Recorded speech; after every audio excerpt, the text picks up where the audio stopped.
एक आदमी को अनजाने में नाली में एक सोने का हार मिला, इसलिए वो उसे लेने के लिए जमीन पर लेट गया। जैसे ही उसका हाथ पास पहुंचा, हार अचानक सुनहरी रोशनी से चमक उठा। जैसे ही वो हार को उठाना चाहता था, एक रहस्यमय शक्ति उस आदमी को पानी में खींच लाई और अगले ही पल वो हवा में गायब हो गया। वो दूसरी दुनिया में चला गया। प्राचीन काल के एक सुनसान नदी में वो तेजी से किनारे पर चढ़ा। वहाँ एक गंदा मैला आदमी उसके सामने आया। सामने खड़े शराबी बुजुर्ग को देखकर उसने सोचा कि वो कोई भिखारी है। छोटे काले आदमी ने कहा कि उसके पास खाने के लिए कुछ नहीं है, लेकिन अगले ही पल वो बुजुर्ग जमीन पर बेहोश हो गए। उसने जल्दी से बुजुर्ग को पलटा और उनकी धड़कन सुनी। अब तो हो गया काम। मैं इस सुनसान जगह में अकेला हूँ, यहाँ कोई और नहीं है। उसके पास बुजुर्ग को कृत्रिम श्वास देने के अलावा कोई विकल्प नहीं था। जैसे ही वो मुंह लगाने वाला था, बुजुर्ग के मुंह से आती बदबू बहुत तेज थी। उसे शक हुआ कि क्या उन्होंने अभी अभी कुछ गंदा खाया है। अचानक उसे एक उपाय सूझा। उसने अपनी जेब से डिओड्रेंट निकाला और बुजुर्ग के मुंह पर स्प्रे कर दिया। उसे लगा कि बुजुर्ग जिंदा हो गए। बुजुर्ग ने उसकी जान बचाने के बदले में उसे अपने घर ले गए और उसे ताजा भुना हुआ खरगोश खिलाया। उसने देखा कि उस पर अभी भी खून के निशान थे। छोटे काले आदमी को लगभग उल्टी आ गई। जाने से पहले उसने बुजुर्ग को 2 माँ मेव दिए और कहा कि वो अपना तैयार रखे। लेकिन बुजुर्ग को पता ही नहीं था कि माँ मेव क्या है और उन्होंने बिना कुछ सोचे समझे उसे आग में फेंक दिया। जब छोटा काला आदमी गांव से गुजर रहा था तो उसने दूर एक महल देखा और उसने वहां जाकर जांच करने का फैसला किया। लेकिन जैसे ही वो दरवाजे पर पहुंचा, गार्डों ने उसे रोक लिया। गार्डों ने छोटे काले आदमी से पूछा कि वो कहां से आया है। गार्डों ने सुना कि वो नॉर्मैंडी से आया है और बिना किसी हिचकिचाहट के उसे जाने दिया और कहा कि वे तुरंत राजा को सूचित करेंगे। इस तरह छोटा काला आदमी आसानी से महल में प्रवेश कर गया। महल में प्रवेश करने के बाद सामने सब कुछ देखकर उसने सोचा कि ये कोई ऐतिहासिक नाटक चल रहा है। तभी उसने भीड़ में एक सुंदर महिला को देखा और उससे बात करने के लिए आगे बढ़ा। उस सुंदर महिला ने उसे बताया कि वह राजा की नौकरानी है। जब दोनों अभी भी बात कर रहे थे, तभी राजा के अंगरक्षकों का मुखिया वहां आया और उसने अचानक उस सुंदर महिला को पीछे से गले लगा लिया। छोटे काले आदमी को उसका ये उकसाना बिल्कुल बर्दाश्त नहीं हुआ। छोटे काले आदमी के असभ्य व्यवहार पर छोटी मूंछों वाले आदमी ने अपनी तलवार उठाई और उसकी जीभ काटने ही वाला था। छोटे काले आदमी ने सोचा कि ये सब महज अभिनय है और उसने इसे गंभीरता से नहीं लिया। तभी राजा के आदमी ने उसे महल में बुलाया और इस तरह वो बच गया। हालांकि ये सब अभी शुरू ही हुआ था। दरअसल राजा ने उसे नॉर्मैंडी का दूत समझ लिया था। राजा ने उससे पूछा कि ड्यूक शादी का प्रस्ताव लेकर कब आ रहे हैं। छोटे काले आदमी को लगा कि हर कोई गंभीरता से नाटक कर रहा है, इसलिए उसने बेतरतीब ढंग से एक तारीख बता दी। और हैरानी की बात यह है कि राजा ने उसकी बात पर विश्वास भी कर लिया और फिर अपने आदमियों को उसे ले जाने के लिए कहा। छोटे काले आदमी को नीचे जाते ही शौच जाने की जरूरत महसूस हुई, लेकिन राजा के आदमी को बाथरूम का मतलब बिल्कुल समझ नहीं आया। तब छोटे काले आदमी ने अपने नीचे की ओर इशारा किया और तब उसे बात समझ आई। अंदर जाते ही उसने इतना बड़ा और उन्नत गड्ढा देखा कि उसे लगभग उल्टी आ गई, यहाँ तक कि वो अपना पिछला हिस्सा पहुंचने के लिए सिर्फ पुआल का इस्तेमाल कर सकता था। छोटे काले आदमी ने कहा कि उसके घर का शौचालय भी इससे ज्यादा साफ है। तभी लोगों का एक समूह तेजी से उनके पास से गुजरा। बौने ने उसे बताया कि जल्द ही एक विद्रोही को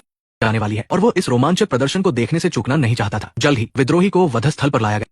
पहले उसने जोर से चिल्लाया, भागो। सभी की निगाहें छोटे काले आदमी पर थी। उसने शर्मिंदा होते हुए कहा कि उसका मतलब उनके अभिनय को बाधित करना नहीं था। तभी जल्लाद ने बिना किसी हिचकिचाहट के मंच से लुढ़ककर सीधे छोटे काले आदमी के पैरों के पास आ गिरा। वो हैरान होकर देखने लगा। जब वो उठा तो उसे सुंदर महिला से पता चला कि ये 1328 ईस्वी चल रहा है और उसे एहसास हुआ कि वो 2022 से दूसरी दुनिया में आ गया है। घबराया हुआ छोटा काला आदमी और भी ज्यादा डर गया। अब उसके मन में सिर्फ एक ही विचार था और वो ये कि वो जल्द से जल्द इस खतरनाक जगह को छोड़ दे। लेकिन सुंदर महिला ने उसे रोक दिया, क्योंकि उसके पास नाली में मिला पदक ठीक वैसा ही था जैसा उसके पास था। सुंदर महिला ने गलती से उसे विद्रोही सेना का सदस्य समझ लिया और पदक पहनने का केवल एक ही मकसद था, मौजूदा राजा के शासन को खत्म करना। फिर सुंदर महिला ने उसे दिखाया कि विद्रोहियों को पकड़े जाने के बाद क्या होता है। ऊपर लटका हुआ देखकर उसका घर लौटने का इरादा और भी पक्का हो गया। तभी राजा ने उसे घुड़सवारी के लिए आमंत्रित किया। अब वो बुरी तरह से फंस चुका था और उसे बस झूठा दिखावा करके आमंत्रण स्वीकार करना पड़ा। जिसने कभी घोड़े की सवारी नहीं की थी, उसे समझ नहीं आ रहा था कि क्या करे। उसने राजा को बताया कि उसने अपनी पहचान के बारे में सच नहीं बताया है। ये देखकर छोटे काले आदमी ने तुरंत अपनी बात बदली और राजा से कहा कि वो न सिर्फ एक दूत है बल्कि एक घुड़सवारी का जीनियस भी है। लेकिन राजा को उसकी बात पर आधा अधूरा विश्वास हुआ, इसलिए छोटे काले आदमी को हिम्मत करके ऊपर जाना पड़ा और प्रदर्शन करना पड़ा। जैसे ही वो ऊपर चढ़ा, घोड़ा पागल की तरह हो गया। राजा को लगा कि वो घुड़सवारी का प्रदर्शन कर रहा है। उसके मजाकिया प्रदर्शन ने सबको हंसा दिया। उसे लगा कि वो मर जाएगा, लेकिन इस वजह से उसकी खूब वाहवाही हुई। नतीजतन राजा को उसके चरित्र पर और भी ज्यादा विश्वास हो गया। इतना ही नहीं, रात में उसे राजा के भोज में भी आमंत्रित किया गया। भोज में राजा ने बड़े उत्साह से उसका स्वागत करना शुरू कर दिया। खाने के बाद राजा ने अपने छोटे हाथों को साफ करना नहीं भूला और छोटे काले आदमी ने उम्मीद भरी अभिव्यक्ति दी। फिर राजा ने अपने साफ किए हुए छोटे हाथों से मुट्ठी भर हरी फलियां उसे दी। इसके बाद राजा छोटे काले आदमी के गृहनगर का नृत्य देखना चाहता था। उसने गर्व से कहा कि उसने 2.5 साल तक नृत्य का अभ्यास किया है। उसकी बात सुनकर राजा तुरंत दिलचस्पी लेने लगा और उसे नीचे जाने और सबको दिखाने का आदेश दिया। छोटे काले आदमी को हिम्मत करके नीचे उतरना पड़ा और गायन, नृत्य और रैप का अव्यवस्थित क्योटिक प्रदर्शन करना पड़ा। सबने ऐसा प्रदर्शन पहले कभी नहीं देखा था। छोटे काले आदमी ने पूरे माहौल को उत्साहित कर